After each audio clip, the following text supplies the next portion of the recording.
Maya Torres never expected her Tuesday morning to include the President of the United States.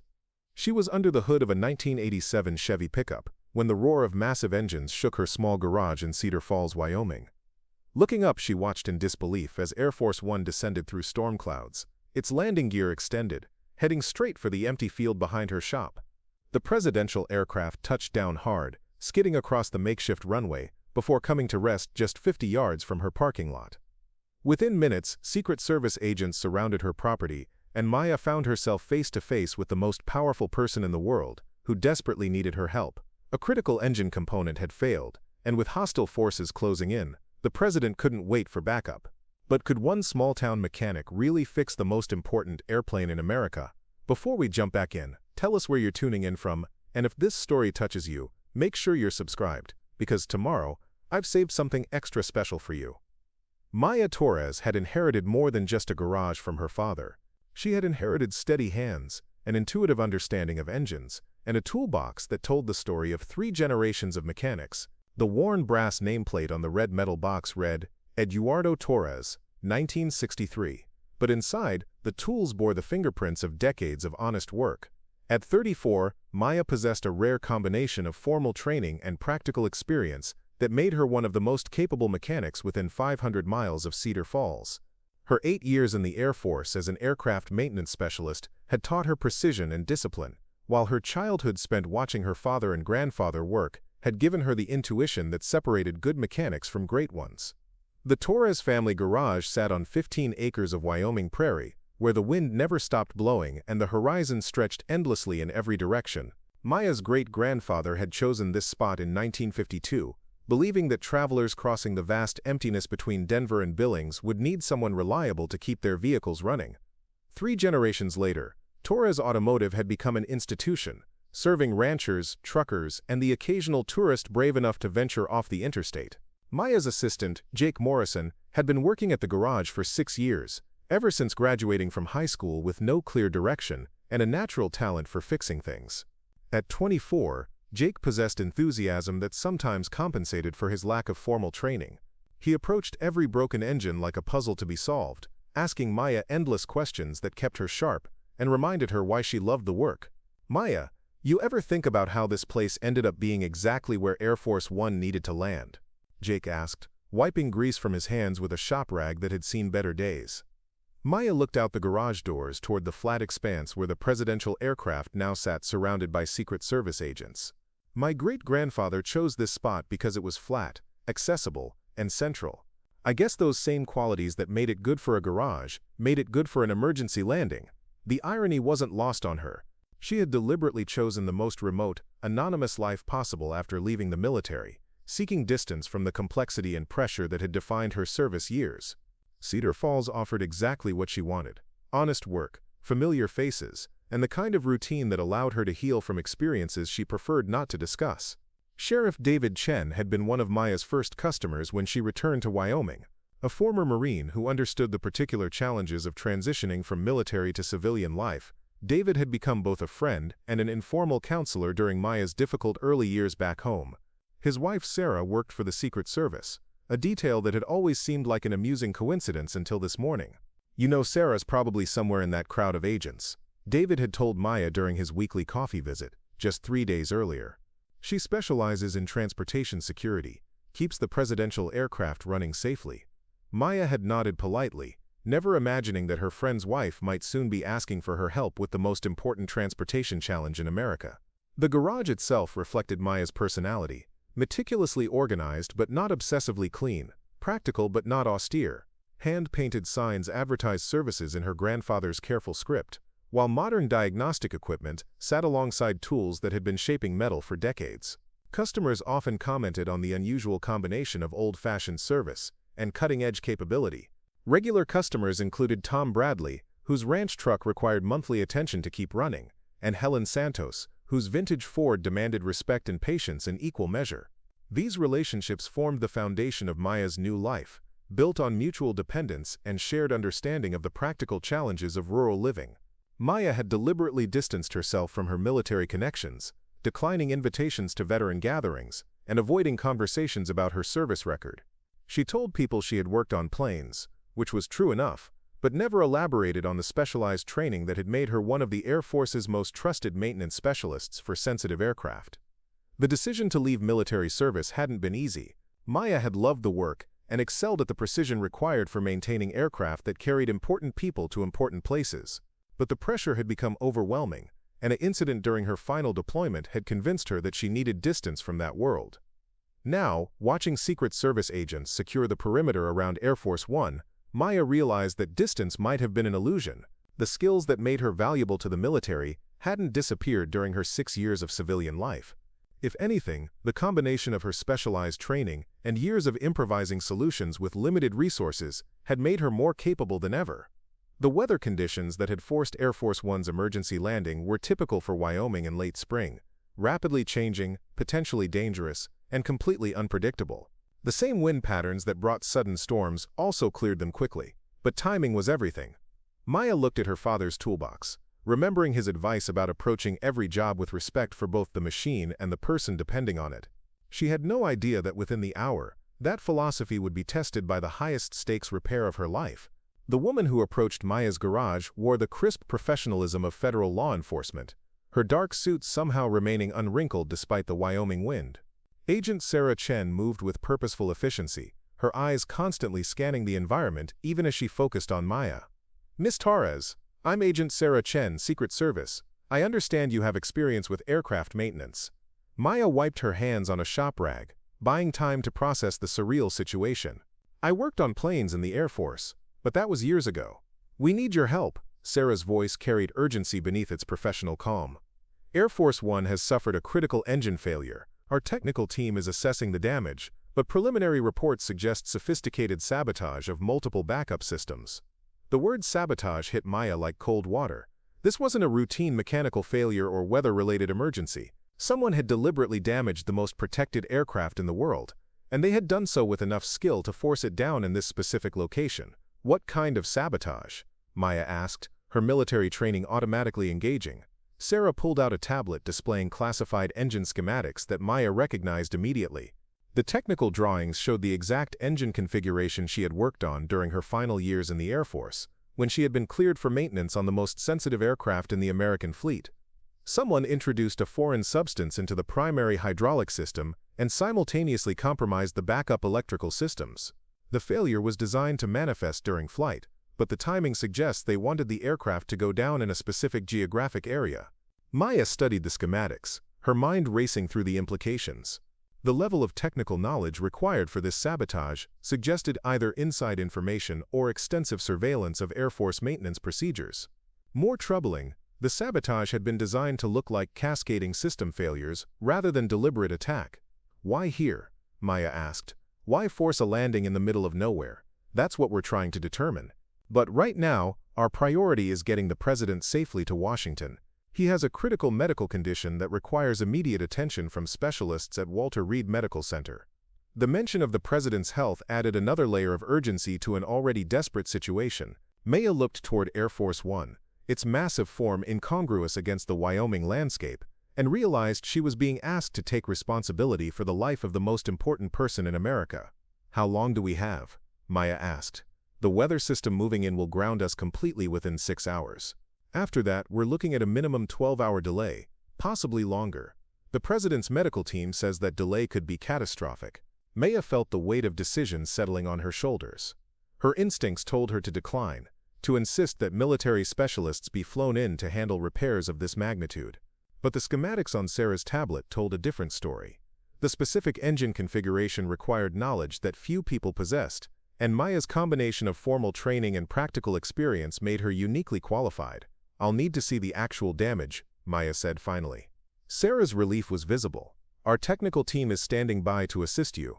As they walked toward Air Force One, Maya caught sight of Jake watching from the garage doorway, his expression a mixture of awe and concern. She had built her civilian life around predictable routines and manageable challenges.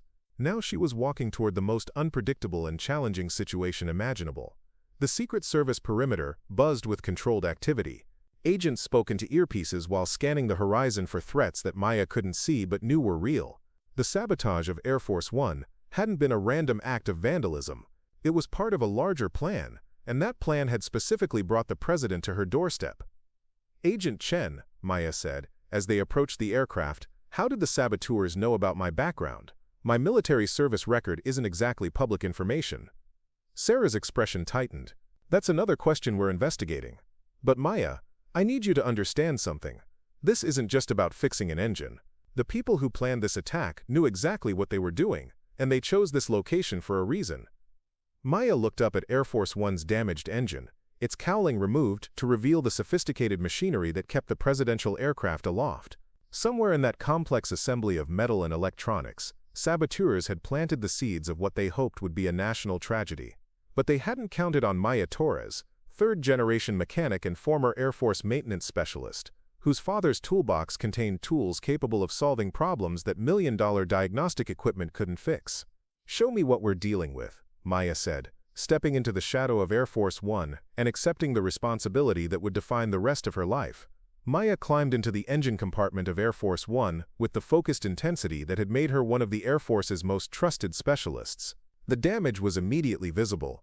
Hydraulic fluid had crystallized into an amber-colored residue that spoke of deliberate contamination, while severed electrical connections showed signs of precise cutting rather than wear or stress failure.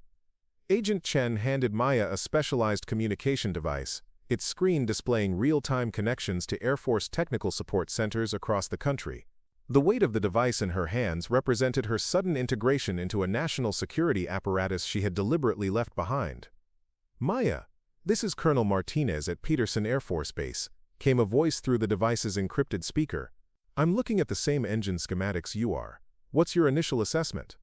Maya examined the contaminated hydraulic system more closely, noting the sophisticated nature of the sabotage. "Colonel, whoever did this understood the backup redundancies intimately. They didn't just cause a failure, they engineered a specific sequence of failures designed to manifest during flight." "How long ago was this done?" Maya scraped a sample of the crystallized hydraulic fluid with her knife, examining its consistency. "Based on the crystallization pattern, I'd say 48 to 72 hours. This wasn't done this morning." The implications hit her immediately. Someone had sabotaged Air Force One days before its emergency landing in Cedar Falls, which meant the choice of landing site hadn't been random. They had somehow forced the aircraft to come down exactly where they wanted it. "Colonel, I need you to run a background check on recent access to this aircraft, and I need to know who has accessed my military service records in the past 6 months. There was a pause before the colonel responded. "Maya, why would someone access your records?" Maya looked around the engine compartment, noting details that only someone with her specific training would recognize. "Because this sabotage required knowledge of systems I specialized in, and the landing site happens to be 50 yards from my garage. That's not a coincidence."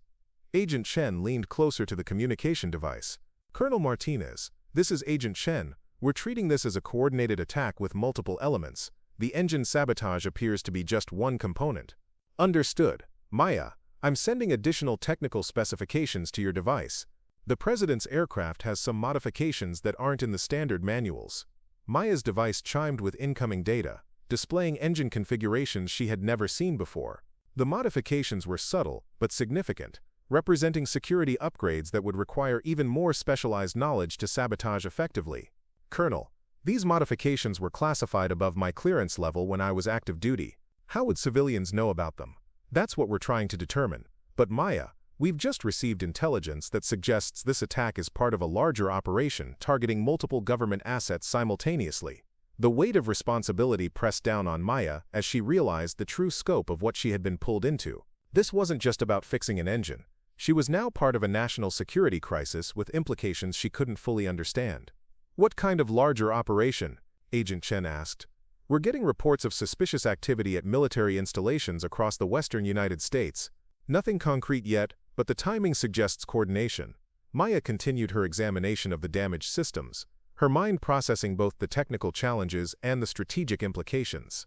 The sabotage had been designed by someone who understood not just aircraft maintenance, but her specific expertise in location. "Colonel, I need a complete list of everyone who has worked on presidential aircraft in the past 5 years, cross-referenced with anyone who might know about my background and current location." "Maya, that's a very short list. I know, and that's what worries me." Agent Chen received a message on her radio and stepped away to respond. When she returned, her expression was grim. "Maya, We've just detected movement from hostiles approximately 15 miles from your location. They're not here yet, but they're coming." Maya looked up from the engine compartment, finally understanding the full picture. The sabotage had been designed to bring Air Force One down in a specific location, at a specific time, where specific people would be waiting. Her garage wasn't a random emergency landing site, it was a carefully chosen trap. "How long before they arrive?" Maya asked. "Unknown, but we need to be ready to move the president as soon as possible." Maya turned back to the damaged engine, her hands already reaching for tools that could address the sophisticated sabotage. Someone had planned this attack with intimate knowledge of both the aircraft and her capabilities. But they had made one critical miscalculation. They had underestimated what a third-generation mechanic with military training could accomplish when American lives were at stake. Maya's hands trembled slightly as she held the manila folder containing her military discharge papers, documents she hadn't looked at in 6 years. Agent Chen had requested them from her home office, and now they lay open on the workbench beside Air Force One, revealing details about her service that explained why she was uniquely qualified for this crisis. "Presidential Aircraft Maintenance Specialist, Level 5 clearance," Agent Chen read from the papers. "Specialized in emergency repairs and field modifications of sensitive aircraft. Commendations for service under extreme conditions." Maya stared at the official language that reduced 8 years of her life to bureaucratic categories. Missing from those pages was the context that mattered, the pressure that had built with each assignment, the weight of knowing that her work directly affected national security, and the incident that had finally convinced her to leave. "Maya," Agent Chen said gently, "the discharge papers mention a medical leave in your final year. What happened?" The question Maya had hoped to avoid forever hung in the Wyoming air between them. She looked toward the damaged engine, buying time to find words for experiences she had spent 6 years trying to forget. "There was an incident during a deployment to Afghanistan, a presidential visit that went wrong." Maya's voice was steady, but her hands continued to work on the contaminated hydraulic system as she spoke. "Intelligence failures led to an attack on the airfield where I was working on the aircraft." Agent Chen waited, understanding that some stories needed time to emerge. 3 members of my maintenance team were killed. I was injured but survived because I happened to be inside the engine compartment when the mortar rounds hit. Spent 4 months in medical care, then another 6 months in counseling." Maya had never spoken those details aloud to anyone in Cedar Falls. The official story was that she had served her time and chosen civilian life, which was true enough but incomplete. "The trauma wasn't just from the attack," Maya continued, her hands finding comfort in the familiar rhythm of mechanical work. "It was from understanding that my work made me a target. Aircraft maintenance specialists with presidential clearance aren't just technicians, we're strategic assets.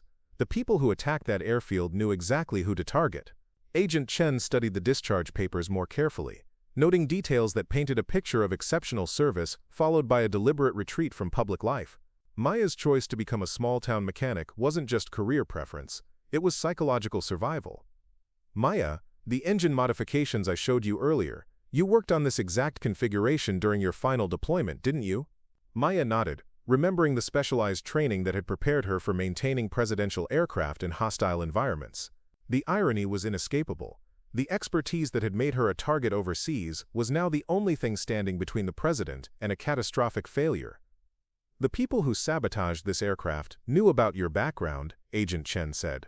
"They forced the president's plane down in the one place where someone with your specific expertise would be available to fix it. But why?" Maya asked, though she suspected she already knew the answer. "Because they wanted you personally involved in this crisis. The question is whether they see you as an asset or a threat." Maya discovered additional sabotaged systems as she worked, each one revealing more sophisticated knowledge of aircraft vulnerabilities. The hydraulic contamination was just the beginning. Electrical systems had been subtly compromised, backup sensors had been disabled, and even the emergency communication arrays showed signs of tampering. Whoever did this had intimate access to this aircraft for extended periods. Maya told Colonel Martinez through the communication device, "This isn't insurgent sabotage, this is inside work. Maya, we've been analyzing your service record cross-references. There are 7 people who had access to both your personnel file and this aircraft configuration. We're tracking down their current locations." Agent Chen received another radio transmission and stepped away to respond. When she returned, her expression was grim. "Maya, we've identified some of the hostile forces approaching your location. At least 3 individuals have military backgrounds, including specialized knowledge of aircraft systems." Maya felt the familiar weight of responsibility settling on her shoulders. the same feeling she had experienced during her military service, when the safety of important people depended on her technical expertise. She had left that world behind, but it had apparently never left her behind. "How much time do we have?" Maya asked. "Unknown. But Maya, there's something else. The medical condition that requires the president to reach Walter Reed immediately. It's not what we initially told you. Someone poisoned him during his last official dinner. The antidote is only available at specialized military medical facilities." The revelation hit Maya like a physical blow. The sabotage of Air Force One wasn't just about bringing down the presidential aircraft. It was about preventing the president from receiving life-saving medical treatment. The people responsible weren't just attempting assassination. They were ensuring it would succeed even if the president survived the crash. Maya looked at her discharge papers, reminders of a life she had tried to leave behind. But sometimes the past didn't stay buried, and sometimes the expertise gained through trauma became the only hope for preventing greater tragedy. The printout from the local weather station crumpled in Maya's grease-stained hands as she read the devastating forecast. A massive storm system was approaching faster than predicted, with winds that would make takeoff impossible within 4 hours instead of the 6 they had originally estimated. The white paper with its neat rows of meteorological data represented the ticking clock that would determine whether the president lived or died. "The storm's intensifying," Maya told Agent Chen, pointing to the wind speed projections. "Once those gusts hit 40 knots, there's no way Air Force One can safely take off from this improvised runway." Agent Chen studied the weather data while coordinating with her team through her radio. "Maya, we need to know exactly how long your repairs will take." Maya looked back toward the damaged engine, mentally calculating the steps required to undo sophisticated sabotage with improvised tools. Under normal circumstances, with proper equipment and a full maintenance crew, this would be a 12-hour job minimum. We don't have 12 hours. We don't even have 4 hours if this weather data is accurate. Maya wiped sweat from her forehead, despite the cool Wyoming morning. The pressure of working under impossible time constraints felt familiar from her military service, but the stakes had never been this personal. In Afghanistan, she had been part of a larger operation with multiple backup plans. Here, she was the only backup plan. Jake appeared at her shoulder, carrying an armload of parts he had scavenged from vehicles in the garage.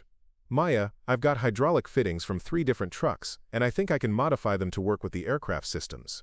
His ingenuity reminded Maya why she had hired him despite his lack of formal training. Jake possessed the kind of creative problem-solving that couldn't be taught in technical schools, the ability to see solutions where others saw only obstacles. "Show me what you've got," Maya said, grateful for help that understood the urgency without needing detailed explanations. Jake spread his collection of parts across a makeshift workbench, constructed from sawhorses and plywood. "The hydraulic fittings aren't exact matches, but if we machine them slightly and use custom gaskets, they should hold pressure long enough to get the aircraft airborne." Maya examined Jake's improvised solutions, recognizing the kind of battlefield engineering that had kept aircraft flying in hostile territories throughout military history. Formal specifications were luxuries when lives hung in the balance. "Jake, this is brilliant work, but we'll need to pressure test everything before installation, and we don't have the proper equipment." "Actually," Jake said with a shy grin, "I've been thinking about that too. Tom Bradley's hydraulic press has pressure gauges that go high enough, and I can rig a testing setup in about 30 minutes. Agent Chen watched their improvised engineering session with growing appreciation. "Maya, how often do you work miracles like this?" "Every day," Maya replied automatically, then realized the truth in her words.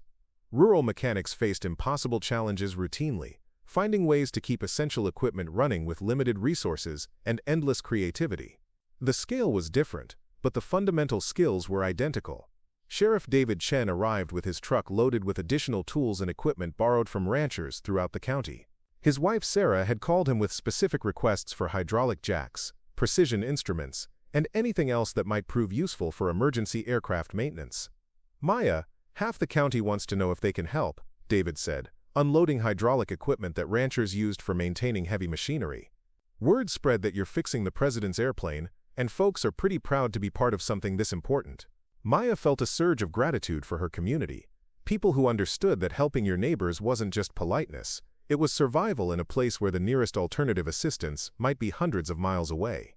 "David, we could use lookouts on the main roads. If hostile forces are approaching, we need early warning." "Already taken care of. Tom Bradley's positioned on the north approach, and Helen Santos is watching the southern route. They'll radio if they see anything suspicious." The weather station data showed the storm system building strength as it approached, dark clouds visible on the horizon despite the current sunshine. Maya felt time pressing against her like physical weight, each minute bringing them closer to impossible conditions while drawing them nearer to the arrival of people who wanted the president dead. "Jake, let's start pressure testing those fittings. We'll install them as we go, and hope our improvisations hold together long enough to reach proper maintenance facilities." As Maya and Jake worked with growing urgency, Agent Chen coordinated defensive preparations with her team. The garage that had been Maya's peaceful refuge was transforming into a battlefield where American ingenuity would face off against sophisticated enemies who had planned every detail except the determination of small-town people protecting something larger than themselves. The weather data fluttered in the Wyoming wind, a reminder that nature itself had become an enemy in this race against time.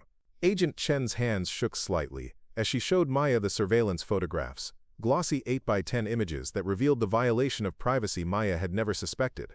The photos showed her daily routines from the past 3 weeks, Maya arriving at the garage each morning, working under vehicle hoods, walking the perimeter of her property, even relaxing on her back porch with evening coffee. "They've been watching you for at least a month," Agent Chen said, spreading the photographs across Maya's workbench. "These were taken with professional equipment from multiple vantage points around your property." Maya studied the images with growing unease. Someone had cataloged her movements with military precision, documenting her routines, her capabilities, and her vulnerabilities. Violation felt personal and strategic simultaneously. "How did you get these?" Maya asked. "We found them in a surveillance cache about 2 miles from here. Professional setup with encrypted communication equipment and detailed operational planning documents." Agent Chen pulled out additional photographs showing Maya's garage from aerial perspectives, with detailed annotations marking entry points, defensive positions, and lines of sight. Someone had studied her property as thoroughly as a military installation. "Maya, look at this one."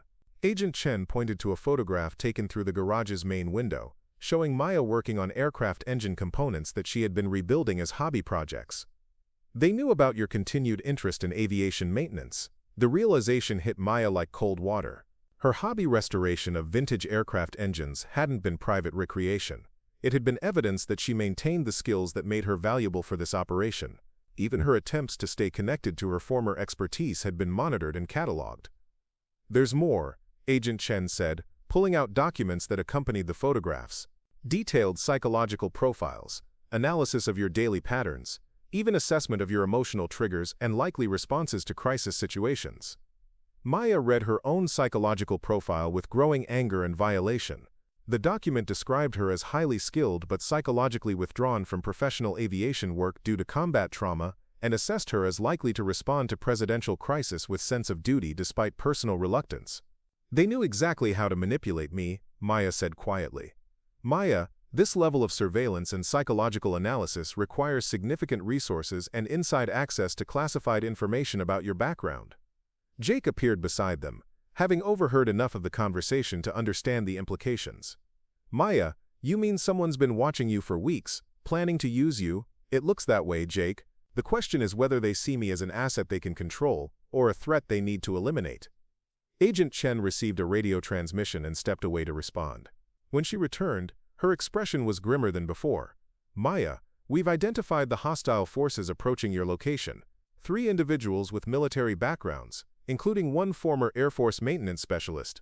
The revelation that her pursuers included someone with her own expertise added another layer of complexity to an already impossible situation. Maya's specialized knowledge was both her greatest asset and her most significant vulnerability. "Do we know who it is?" Maya asked. "Someone who worked with you during your final deployment. Someone who knows your capabilities and your psychological profile intimately." Maya felt the past reaching forward to grab her, connections she had tried to sever pulling her back into conflicts she had hoped to escape. The trauma of her final deployment hadn't ended with her discharge. It had followed her home and was now threatening everything she had built in civilian life. The surveillance photographs showed not just monitoring, but careful study of her post-military life. Someone had invested significant time and resources in understanding how to manipulate her into exactly this situation. "Agent Chen, these photographs show they've been planning this operation for months, possibly longer. The sabotage of Air Force One wasn't opportunistic. It was designed specifically to bring the president to my location." which means they have a larger plan that depends on you being here, working on this aircraft, under these specific circumstances. Maya looked around her garage, seeing it through different eyes. Her sanctuary had been transformed into a stage where other people's plans would play out, using her skills and her sense of duty as instruments in a conspiracy she didn't fully understand. "Jake, I need you to understand something," Maya said, turning to her assistant. "The people coming here aren't just threats to the president. They're threats to anyone who might help repair this aircraft. You should leave now, while you still can." Jake straightened his shoulders with determination that reminded Maya of young soldiers she had known. "Maya, I've been learning from you for 6 years. I'm not walking away when you need help the most." The surveillance photographs fluttered in the Wyoming wind, evidence of how thoroughly Maya's privacy had been violated and her life manipulated. But they also represented a miscalculation by her enemies. They had studied her routines and psychology, but they had underestimated the community and loyalty she had built in her chosen exile. The president's personal watch lay heavy in Maya's grease-stained palm, its worn gold surface reflecting decades of history and personal significance. President William Harrison had removed it himself and handed it to Maya as she worked beneath Air Force One's damaged engine, a gesture that transformed their relationship from mechanic and client to something more profoundly human. "My grandfather carried this watch through World War II," President Harrison had told her, his voice carrying the weight of family legacy. He was a mechanic in the Pacific Theater, keeping aircraft flying under impossible conditions. Said, it reminded him that time was the most precious thing we can give to others. Maya studied the watch's intricate face, noting the careful engravings and the smooth wear patterns that spoke of 3 generations of handling. The timepiece wasn't just an expensive accessory, it was a family heirloom that connected the president to his own heritage of service and sacrifice.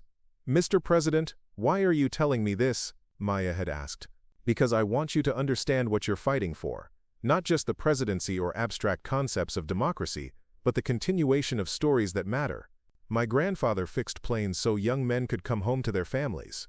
You're fixing a plane so I can come home to mine." The personal revelation had changed Maya's perception of her task.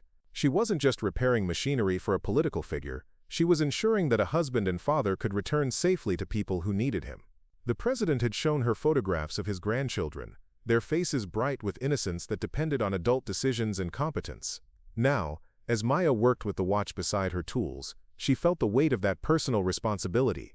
The poisoning that threatened the president's life wasn't just a political attack. It was an assault on a family man whose greatest pride came from reading bedtime stories to his grandchildren. "Maya," President Harrison had continued during their conversation, "I've read your military service record. You understand what it means to carry responsibility for other people's lives." Maya had nodded, remembering the faces of pilots who had depended on her maintenance work to bring them home safely from combat missions. The burden of that responsibility had contributed to her decision to leave military service, but it had also shaped her understanding of what mattered most in life. "The people trying to kill me believe that eliminating one person will solve their problems," the president had said. "But they don't understand that the ideas and relationships we build survive individuals. My grandfather's watch will outlive me, just as the principles we defend will outlive all of us." Maya had been struck by the president's calm acceptance of mortal danger, his focus on legacy rather than immediate survival. It reminded her of veteran pilots who faced combat with steady nerves because they understood something larger than fear. Agent Chen approached Maya's work area, noting the president's watch among her tools. "He gave you his grandfather's watch, said it would remind me what I'm working for," Maya replied, continuing her precise adjustments to the improvised hydraulic fittings that would determine whether Air Force One could safely reach Washington. "Maya, the president's medical team wants you to know that his condition is deteriorating faster than expected. The antidote needs to be administered within the next 6 hours, or the damage becomes irreversible." The time pressure represented by the president's watch took on new urgency. Maya looked at the timepiece's steady progression, each tick marking moments that couldn't be recovered if her repairs failed. "How's his family handling this?" Maya asked. "They don't know the full extent of the danger. Security protocols limit what we can tell them about ongoing threats." Maya thought about her own family relationships, complicated by her withdrawal from military service and her choice to live in isolation. The president's willingness to share personal stories with a stranger revealed a man who understood the importance of human connection even under extreme stress.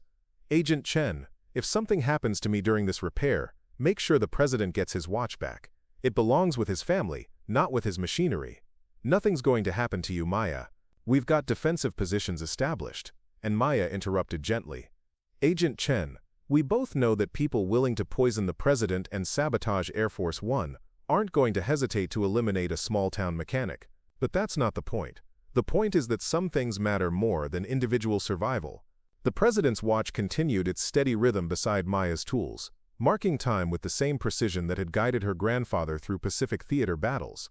Maya understood now why the president had shared the story, not to add pressure, but to remind her that excellence in critical moments was a family tradition that transcended generations and circumstances.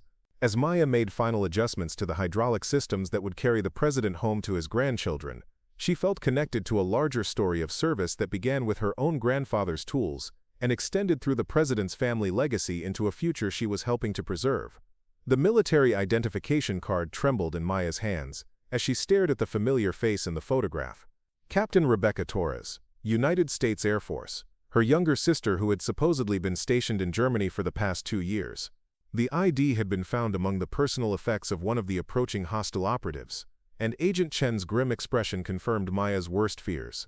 Maya, I'm sorry. We intercepted communications that confirm your sister is coordinating the ground assault on your position. Maya's world tilted on its axis. Rebecca, her baby sister who had followed Maya into the Air Force with dreams of serving her country, was now part of a conspiracy to assassinate the president. The betrayal cut deeper than any professional disappointment or tactical setback. That's impossible, Maya whispered. Though the evidence was undeniable, Rebecca wouldn't. She's not capable of this. Agent Chen spread additional documents across the workbench, intercepted communications, financial records, and surveillance reports that painted a comprehensive picture of Rebecca's involvement in the conspiracy. The sister Maya, remembered as idealistic and patriotic, had been recruited by forces that perverted those very qualities. The communications suggest she's been working with this group for over a year, Agent Chen said gently. Maya, she provided them with detailed information about your capabilities, your location, and your psychological profile. Maya remembered their last conversation, a brief phone call 6 months earlier, where Rebecca had seemed distant and evasive about her assignments. Maya had attributed her sister's strange mood to the stress of military life, never imagining that Rebecca was already planning betrayal on this scale. How? Maya asked, her voice barely audible above the Wyoming wind. According to the intelligence we've gathered, she was recruited after a mission in Eastern Europe went wrong. Her unit suffered casualties, and she blamed American foreign policy for putting soldiers at unnecessary risk. Maya understood how trauma could twist idealism into something darker. Her own experience with combat losses had nearly broken her, but she had chosen withdrawal rather than revenge. Rebecca had apparently chosen a different path. She knows all my weaknesses, Maya said, the tactical implications becoming clear. My training, my equipment, my emotional triggers. She knows exactly how to neutralize me. Agent Chen nodded grimly. That's why we found such detailed psychological profiles in the surveillance cache. Your sister provided intimate knowledge that would have taken years for strangers to develop. Maya's hands continued working on the hydraulic repairs, while her mind processed the personal catastrophe unfolding around her. The conspiracy wasn't just professional, it was family betrayal at the deepest level. Agent Chen, there's something else you need to understand. Rebecca knows about the incident that ended my military career. She knows exactly what psychological pressure will paralyze me under stress. What kind of pressure? Maya paused in her work, remembering conversations with Rebecca during her medical leave. She knows that I blame myself for the deaths of my maintenance team. If she threatens Jake or any of the local people helping us, she knows I'll prioritize their safety over completing the mission. The tactical situation had just become exponentially more complex. Maya wasn't just facing unknown enemies. She was confronting someone who understood her better than she understood herself. Agent Chen received a radio transmission and stepped away to respond. When she returned, her expression was even more grave. Maya, we've intercepted another communication. Your sister is requesting permission to approach under a flag of truce. She wants to talk to you directly. It's a trap, Maya said automatically. Probably, but she's also the operational commander of the forces surrounding us. If there's any chance of negotiating our way out of this without a firefight, we should consider it. Maya looked toward the horizon where storm clouds continued building, then at President Harrison's watch marking time toward medical catastrophe. Every minute spent in negotiation was a minute closer to failure, but a direct assault would likely result in casualties among the local people who had volunteered to help. She's counting on my emotional attachment to family, Maya realized. Rebecca knows I'll hesitate to act decisively against her, even when lives are at stake. What do you want to do? Maya studied her sister's military ID, remembering the young woman who had looked up to her with hero worship and professional admiration. That person was gone, replaced by someone willing to murder the president to advance a twisted ideology. Let her come, Maya decided. But Agent Chen, if I show any sign of compromise or emotional manipulation, you need to be ready to take whatever action is necessary to protect the president. Maya. Rebecca is my sister, but she's also a traitor who's threatening American lives. I won't let family loyalty override my duty, but I need you to be my backup in case my judgment becomes clouded. Agent Chen nodded with understanding and respect. We'll be ready. Maya returned to her repairs with renewed urgency, knowing that the most difficult confrontation of her life was approaching with the storm clouds on the Wyoming horizon. Maya held the makeshift engine component in her hands, a piece of metal that had started life as part of Tom Bradley's ranch equipment but was now machined and modified to replace sophisticated presidential aircraft hardware. The component represented everything Maya had learned about improvisation, ingenuity, and making impossible repairs with limited resources. Jake had worked for 3 hours to fabricate the part, using tools borrowed from across the county and metalworking techniques that pushed the boundaries of small-town capabilities. The finished component wasn't pretty, but it would function under the extreme conditions required for Air Force One's emergency takeoff. Maya, this is either brilliant engineering or complete insanity, Jake said, wiping sweat from his forehead as he handed over his creation. In my experience, those are often the same thing, Maya replied, examining the component's precision tolerances with calipers borrowed from Sheriff Chen's truck. The improvised part would need to withstand pressures and temperatures that would challenge factory-manufactured components. Maya's military experience had taught her that battlefield repairs required accepting calculated risks, but the stakes had never been this high. Agent Chen approached from her defensive position at the garage's perimeter. Maya, your sister is 200 yards out and requesting permission to approach. We need your decision. Maya looked at the makeshift component, then at President Harrison's watch, then toward the storm clouds that continued building on the horizon. Every element of the situation demanded immediate action, but family confrontation threatened to derail everything she had accomplished. Let her come within 50 yards, no closer. Jake, I need you to continue preparing the installation while I deal with this. Maya, I don't like you facing your sister while the rest of us work. She knows your emotional buttons better than anyone. That's exactly why I need to face her. If I don't, she'll use family manipulation to compromise our entire operation. Maya had made her choice during the hours of intense repair work, duty over family, national service over personal loyalty. The decision felt like tearing part of herself away, but she understood that some principles couldn't be compromised regardless of personal cost. Rebecca Torres appeared at the edge of the defensive perimeter, her military bearing unmistakable even in civilian clothes. She moved with the confidence of someone who believed family bonds would provide protection against consequences. Maya felt a stab of recognition. This was still her little sister, despite everything. Maya, we need to talk, Rebecca called across the space between them. Talk from there, Maya replied, not moving from her position beside Air Force One's engine. I'm listening. This isn't about politics or ideology. It's about preventing American imperialism from destroying more families like ours. Maya continued working while listening, her hands steady on the improvised repairs that would determine whether the president lived or died. Rebecca, you're not preventing imperialism, you're committing murder. The president's policies have killed thousands of innocent people worldwide. We're stopping one person to save many. You're stopping one person because you've let grief turn into hatred, Maya replied. The teammates we lost in Afghanistan died serving something larger than revenge. Jake moved efficiently around Maya, installing components and testing systems while the sisters conducted their deadly negotiation. His presence reminded Maya that her choices affected more than family relationships. They determined whether good people survived. Rebecca took a step closer, testing the boundaries Agent Chen had established. Maya, you don't understand the bigger picture. The assassination is just the beginning. We're dismantling a system that treats human lives as expendable. By making human lives expendable, Rebecca, listen to yourself. Maya could see the fanaticism in her sister's eyes, the kind of certainty that made negotiation impossible. Rebecca had moved beyond rational argument into the territory of absolute conviction that justified any action. I know about the president's medical condition, Rebecca continued. Even if you fix the aircraft, he'll die without treatment. Join us, and we'll provide the antidote.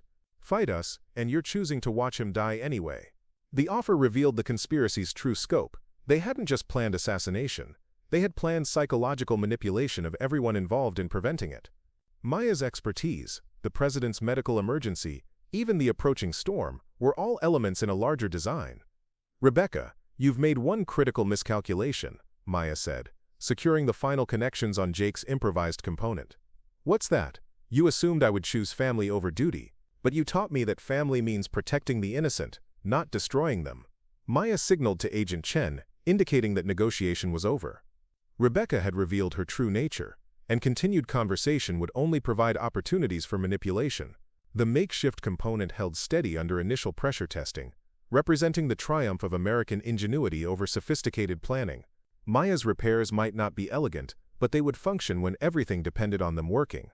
The emergency radio crackled to life in Sheriff Chen's truck, its static-filled transmissions carrying voices from across the county as ordinary citizens coordinated an extraordinary defense.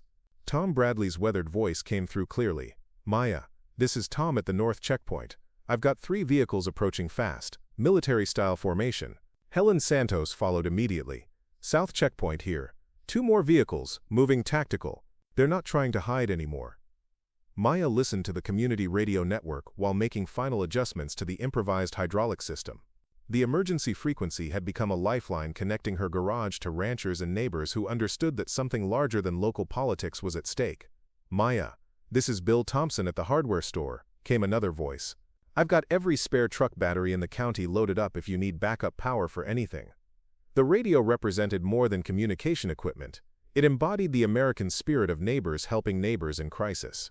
People who had never heard of presidential aircraft maintenance were volunteering tools, time, and personal safety to support a mission they didn't fully understand but instinctively recognized as important.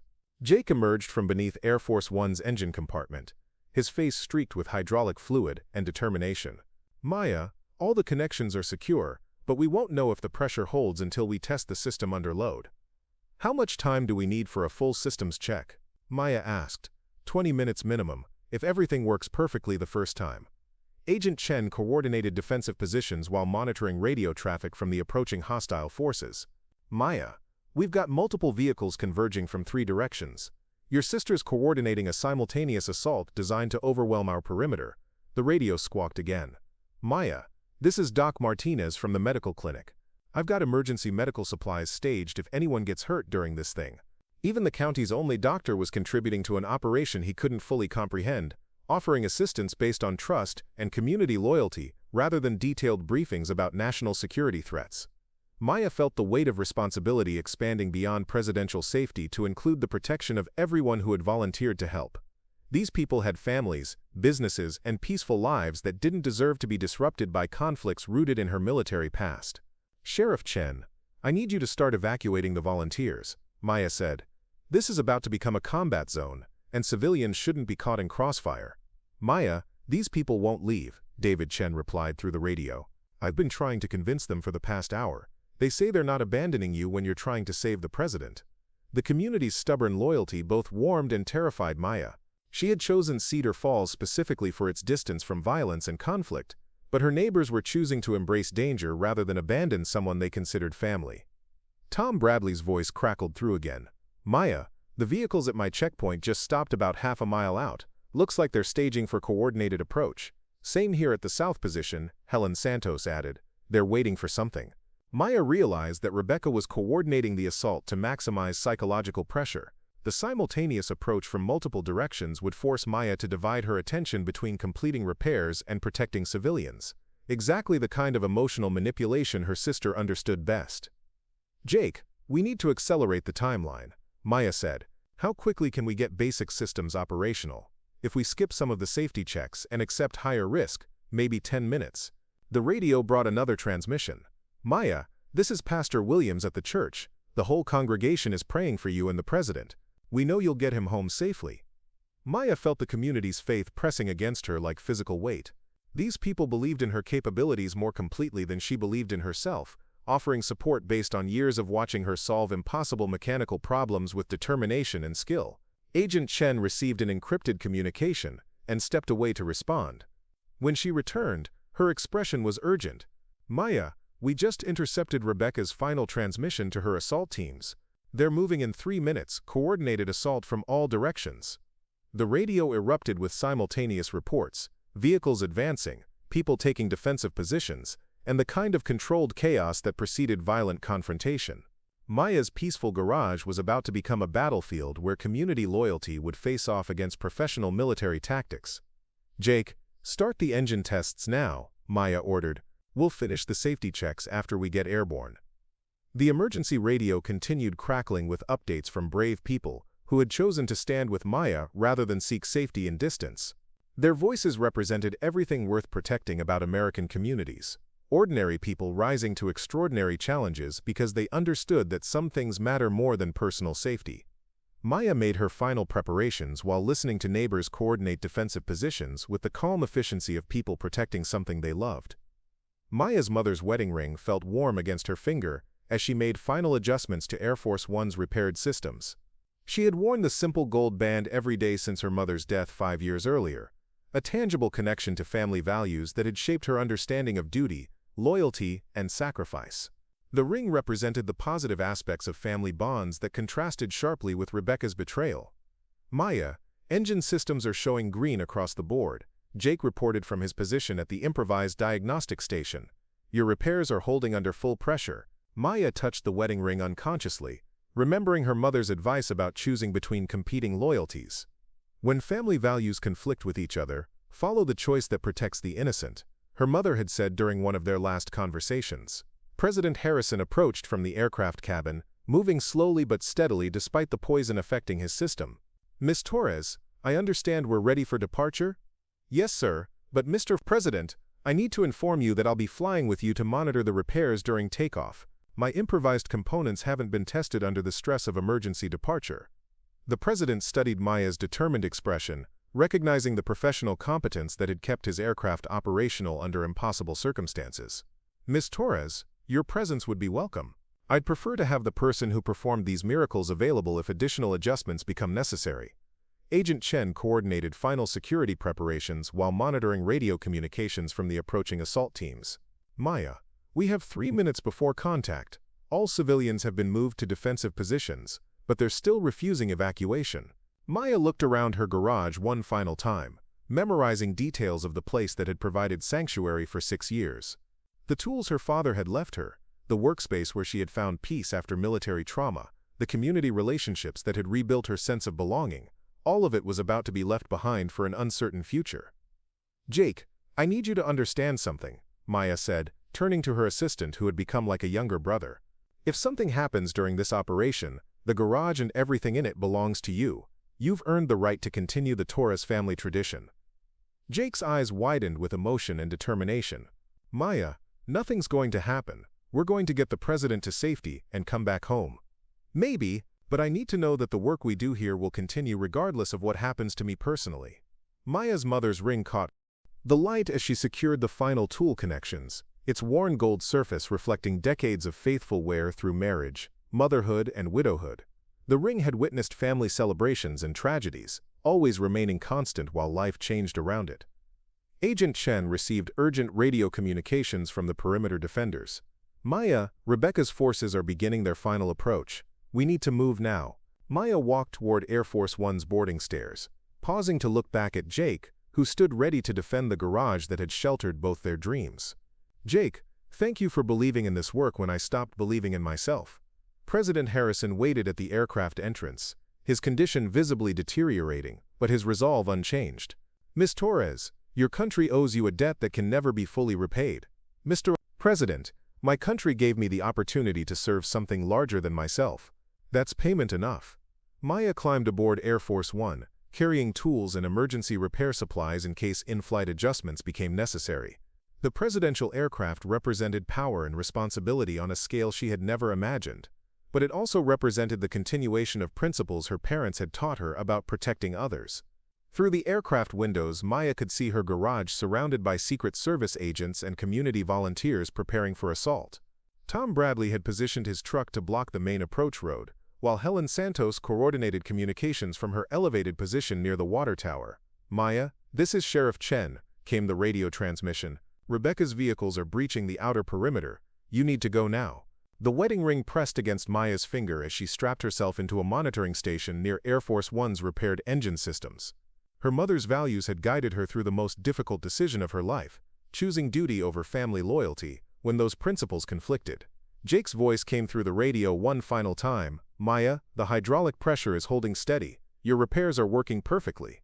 Air Force One's engines began their startup sequence, the powerful turbines generating thrust that would carry the president to safety and Maya toward an uncertain future. The ring on her finger connected her to generations of family wisdom, while she faced challenges that would test everything she had learned about courage, competence, and choosing what mattered most when everything was at stake. The presidential seal gleamed on the bulkhead beside Maya's monitoring station as Air Force One accelerated down the improvised runway, its massive engines straining against the weight of responsibility she now carried. The seal represented the gravity of her situation. She was aboard the most important aircraft in America, responsible for keeping it airborne while hostile forces attacked the people who had helped make this escape possible. Maya's instruments showed hydraulic pressure fluctuating as the aircraft gained speed. Her improvised repairs were holding, but the stress of emergency takeoff was testing every connection Jake had fabricated in the TORRES family garage. "Maya, how are the systems holding?" came President Harrison's voice through the aircraft intercom. "Pressure is within acceptable ranges, but we're pushing the limits of what makeshift components can handle," Maya replied, her eyes fixed on gauges that would determine whether they lived or died in the next 60 seconds. Through the aircraft windows, Maya could see muzzle flashes from the firefight erupting around her garage.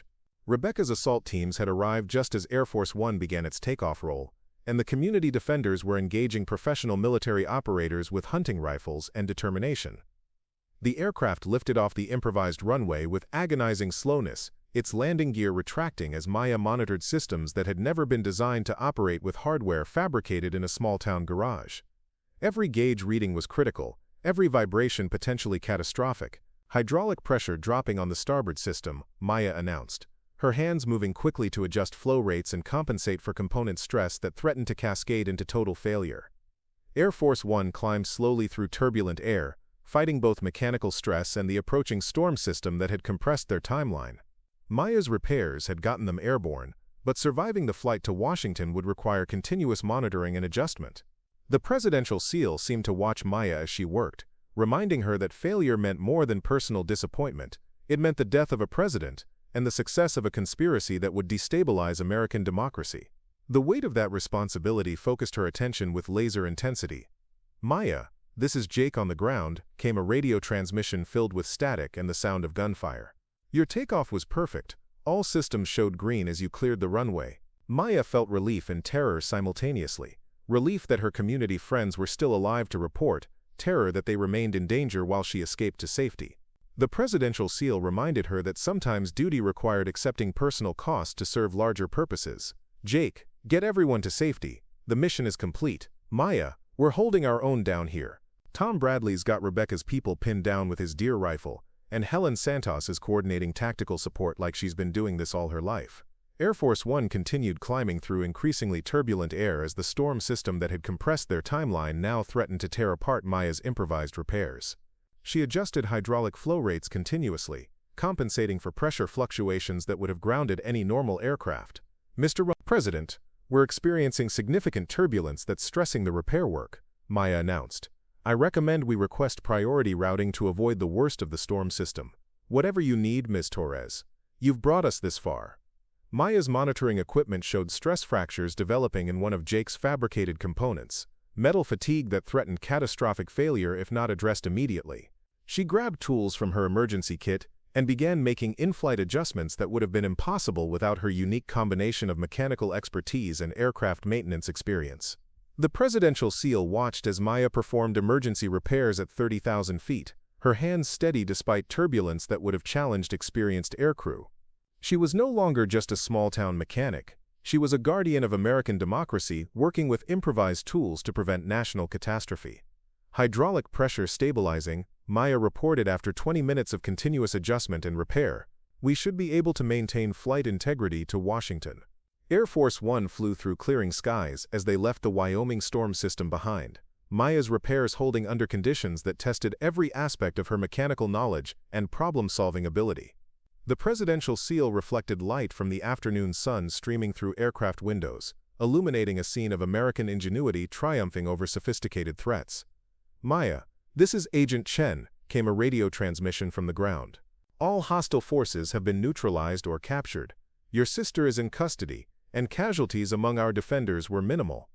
Maya felt a complex mixture of relief, sadness, and pride.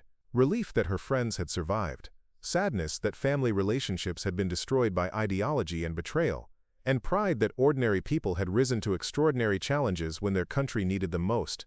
The presidential seal reminded Maya that she had become part of something larger than individual achievement. She had helped preserve the democratic institutions that allowed communities like Cedar Falls to thrive in freedom and security. Air Force One's black box hummed quietly in its reinforced compartment, recording every detail of Maya's unprecedented flight as the official witness to history that would never be forgotten.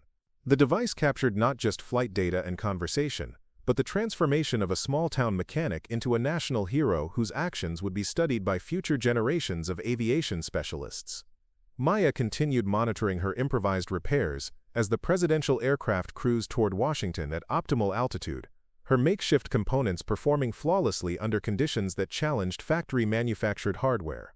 The black box recorded every hydraulic pressure reading, every system adjustment, and every communication that documented her technical mastery.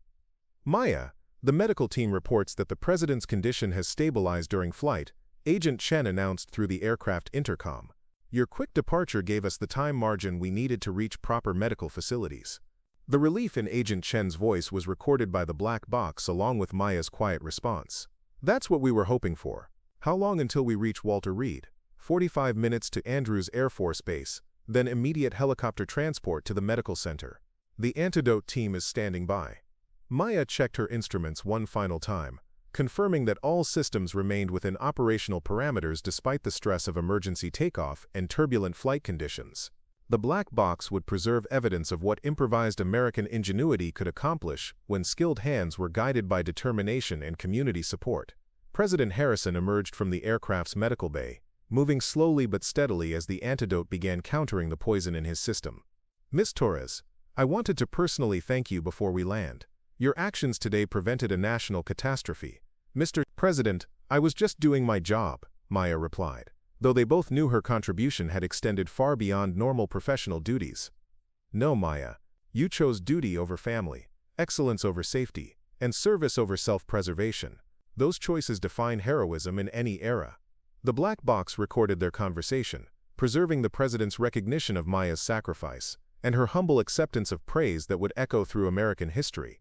Future analysts would study not just her technical solutions, but her moral choices under extreme pressure.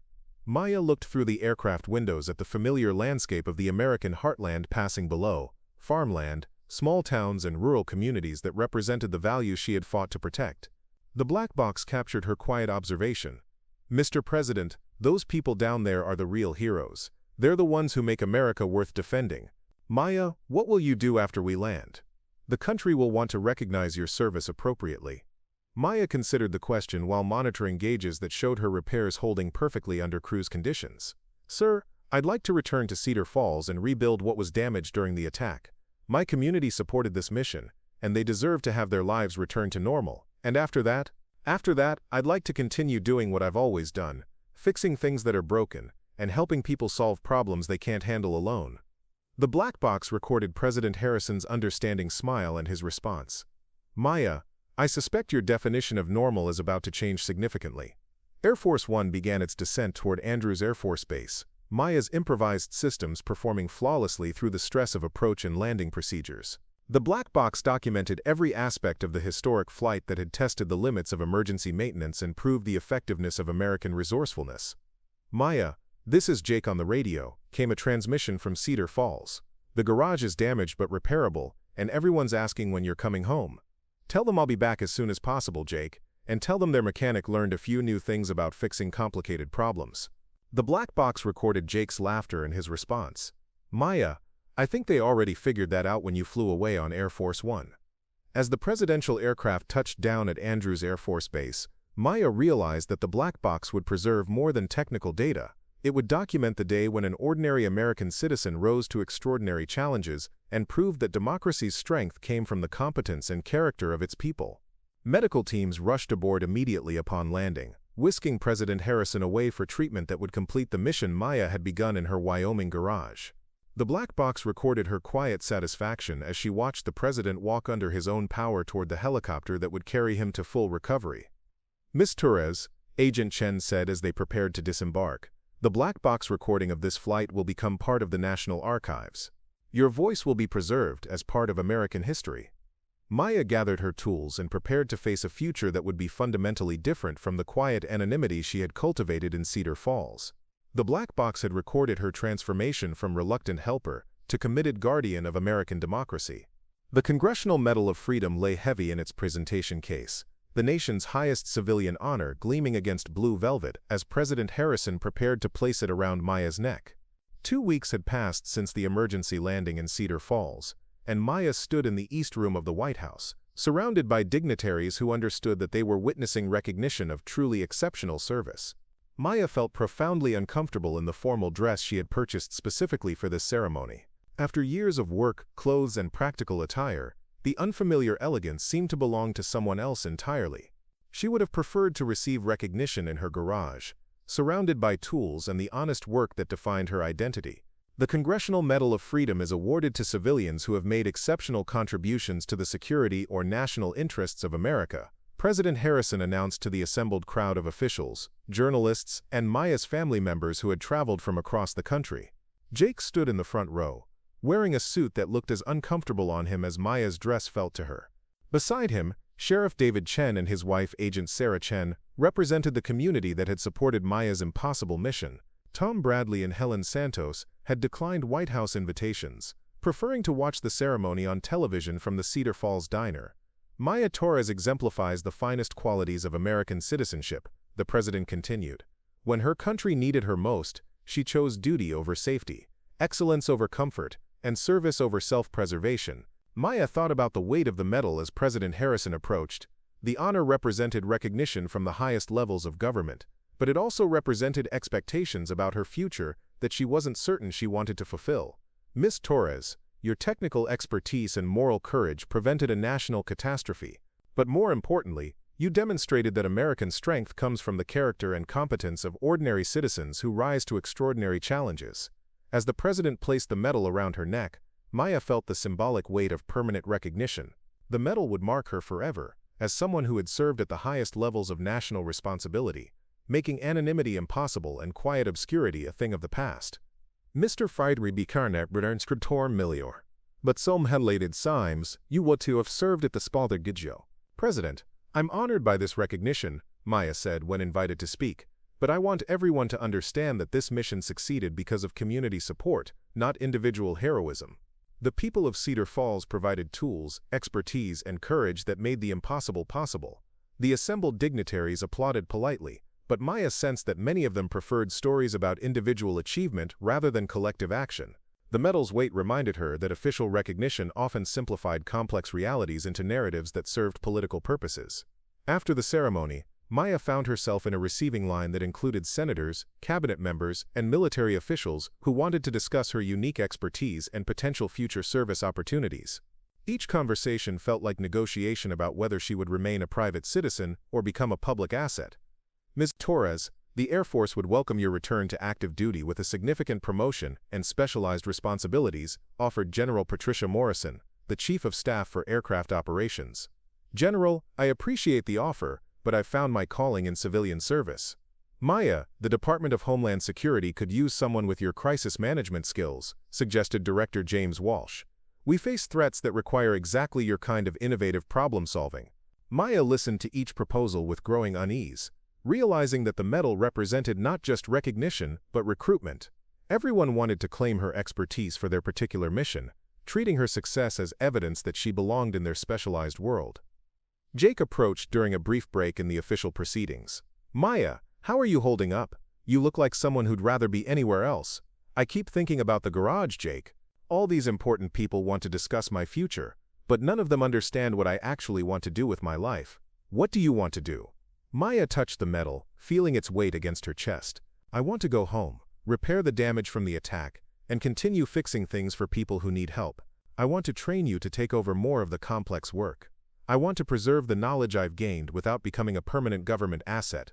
Jake smiled with understanding. Maya, you know these people aren't going to let you disappear back into small-town life like this never happened. Maybe not, but I can choose how I respond to their expectations. The Congressional Medal of Freedom represented the highest honor American democracy could bestow on a civilian, but Maya understood that true recognition came from continuing to serve the principles that had guided her through crisis, regardless of official acknowledgement or future opportunities. The new shop sign creaked gently in the Wyoming wind, its fresh paint declaring "TORRES Aviation Services" to anyone passing through Cedar Falls. Maya stood beside Jake, admiring the expanded mission statement that represented her evolved identity while maintaining her essential connection to the community that had supported her through crisis. 3 months had passed since the White House ceremony, and Maya had returned to find her garage partially destroyed, but her neighbors determined to rebuild something better than what had been lost. The attack had damaged buildings but strengthened relationships, proving that some things grew stronger under pressure. "Maya, the new hydraulic lift arrived this morning," Jake reported, gesturing toward equipment that would allow them to service aircraft as well as ground vehicles. "Tom Bradley helped me install it, while you were in Denver consulting on that airport emergency." The aviation services expansion hadn't been Maya's idea originally.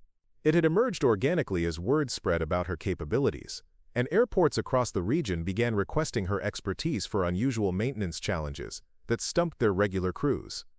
"How many consultation requests did we get this week?" Maya asked, reviewing the appointment book that had replaced her simple work schedule.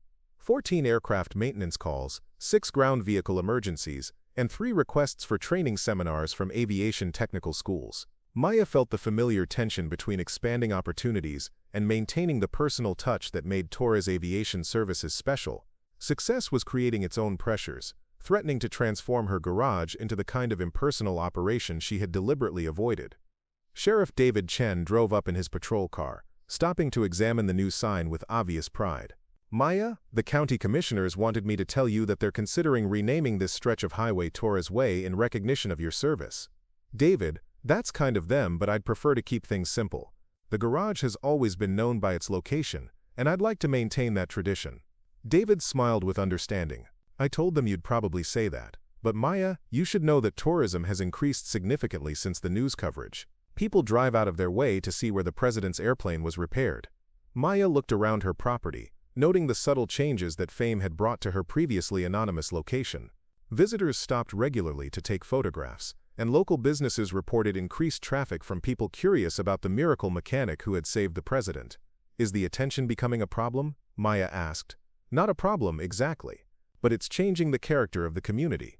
Some folks are worried that Cedar Falls will become more tourist destination than working ranch town." Maya understood the concern. The values that had made her community special, self-reliance, mutual support, and honest work, could be overwhelmed by outside attention that treated their way of life as entertainment rather than principle. Elena Martinez approached from her garden, carrying fresh vegetables and wearing the satisfied expression of someone whose plants were thriving. "Maya, have you decided about the documentary crew's request?" "What documentary crew?" "The one that wants to film a feature about small-town heroism. They called this morning asking for permission to interview you and recreate the aircraft repair sequence." Maya felt her stomach tighten. Media attention had been growing steadily since the White House ceremony, with journalists and filmmakers seeking dramatic narratives about her transformation from unknown mechanic to national hero. "Elena, what do you think? Would the attention be good or bad for the community?" "That depends on what story they want to tell. If they're interested in celebrating our values and way of life, it could be positive. If they just want dramatic entertainment, it could be harmful." Jake emerged from the garage, wiping his hands on a shop rag that bore the new TORRES Aviation Services logo. "Maya, I've been thinking about something. What if we use the attention to create educational opportunities instead of just entertainment?" "What do you mean?" "What if we partnered with technical schools to offer hands-on training programs here?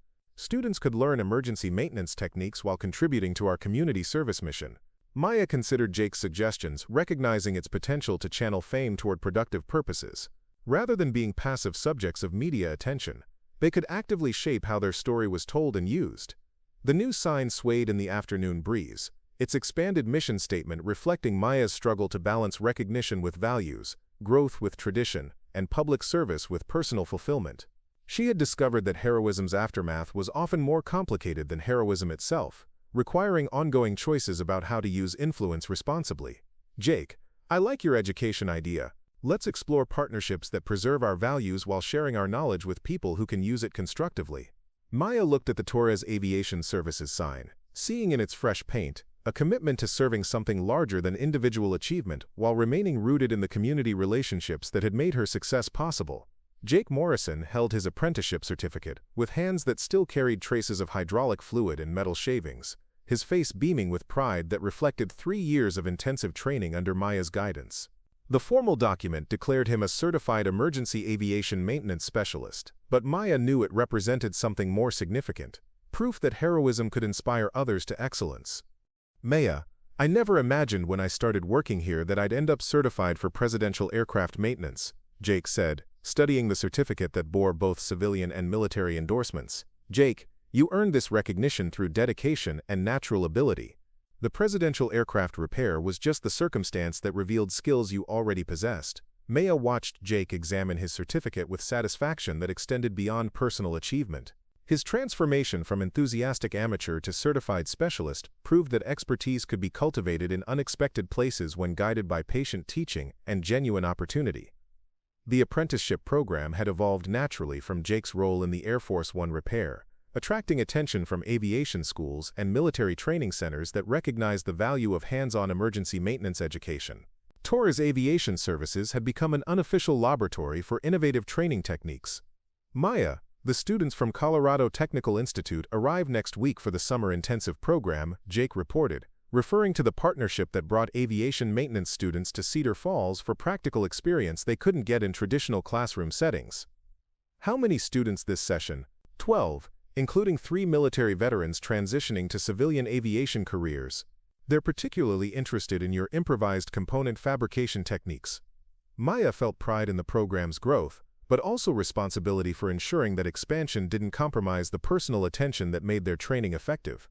Each student represented someone whose career might depend on lessons learned in the TORRES garage. Elena Martinez approached from her garden, carrying fresh tomatoes and wearing the contentment of someone whose plants were producing abundant harvests. Maya, I wanted you to know that Jake helped my nephew Miguel fix his truck's transmission last week. The boy was so impressed that he's decided to study mechanical engineering. Maya smiled at the ripple effects of competence, inspiring ambition. Jake's growing expertise was expanding beyond aviation maintenance to general problem solving that served the entire community. Elena, that's exactly what we hoped would happen. Skills transfer across applications when people understand underlying principles rather than just following procedures. Tom Bradley arrived in his pickup truck, stopping to examine the new training equipment that had been installed in an expanded workshop behind the main garage. Maya, the welding station Jake set up is impressive. Mind if I borrow it sometime for ranch repairs? Tom, you know you're always welcome to use our equipment. This community supported us when we needed help most. The informal resource sharing that had always characterized Cedar Falls had intensified after the Air Force One incident, with neighbors more willing to ask for assistance and more eager to provide it. Maya's success had somehow elevated everyone's confidence in their collective capabilities. Jake approached carrying a letter bearing military insignia.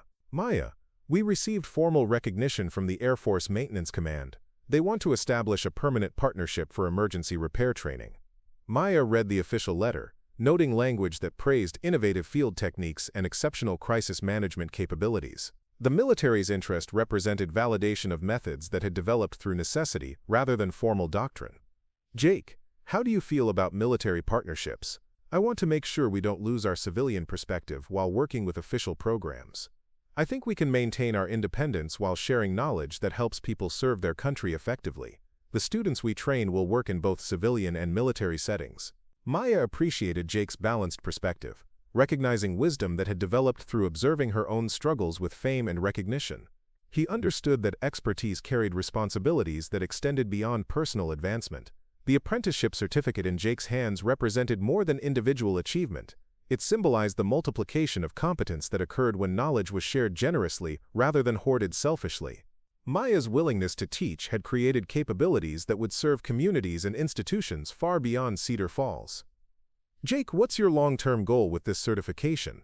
I want to continue learning from you while developing my own specializations. Maybe focus on emergency maintenance training for rural airports that don't have access to major repair facilities. Maya nodded with approval, recognizing that Jake had absorbed not just technical skills but also the service philosophy that made those skills meaningful. His vision extended their mission while maintaining its essential character. The apprenticeship certificate fluttered slightly in the Wyoming breeze, its official seals and signatures reflecting formal recognition of informal learning that had occurred through shared work and mutual respect. Jake's success proved that Maya's heroism had inspired others to pursue their own excellence. Maya's new business card felt crisp between her fingers, its simple design declaring, "Maya Torres, Aerospace Consultant," beneath the Torres Aviation Services logo. The card represented her acceptance of an evolved identity that honored both her extraordinary experience and her commitment to continuing the practical work that had always defined her purpose. 6 months had passed since the White House ceremony, and Maya had found her rhythm balancing consultation requests with daily garage operations. The business card traveled with her to airports and training facilities, but it always returned to Cedar Falls where her most important work continued. "Maya, the Federal Aviation Administration wants to include your emergency repair techniques in their official maintenance training curriculum," Jake announced, reading from a letter that bore multiple government seals. "What would that involve?" Maya asked, wiping her hands clean after completing routine maintenance on Tom Bradley's ranch truck. "They want to document your improvised component fabrication methods and create standardized training modules for maintenance crews nationwide." Maya considered the implications of having her crisis innovations become official procedure. Recognition at that level would ensure her techniques helped aviation professionals far beyond Wyoming, but it would also transform personal expertise into bureaucratic doctrine. "Jake, what's your opinion? Would official adoption help or hurt the effectiveness of these techniques?" "I think it would help, as long as they preserve the creative problem-solving philosophy, instead of just copying specific procedures. The methods work because they encourage mechanics to think beyond standard protocols." Maya appreciated Jake's insight, recognizing that he understood the difference between mechanical application and adaptive thinking.